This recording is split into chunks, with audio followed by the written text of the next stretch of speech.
नमस्कार श्रोता बंधो, आओ चंद्र दर्शन के मंत्र प्रस्तुत कर रहल छी।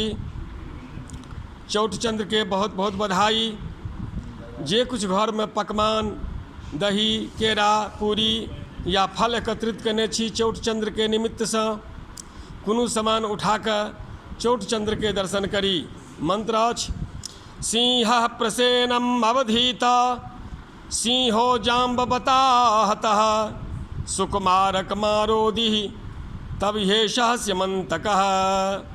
एहि मंत्र से दर्शन करी। और प्रणाम के मंत्र अछि रूपम देहि यशो देहि भाग्यम भगवन् देहि मे पुत्रान् देहि धनं देहि सर्वान् कामान् प्रदेहि मे।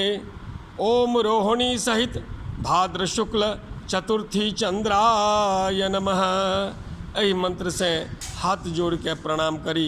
तत्पश्चात मरर का भांगी आ पूरा परिवार समाज के मिलकर ओहि प्रसाद के ग्रहण करी।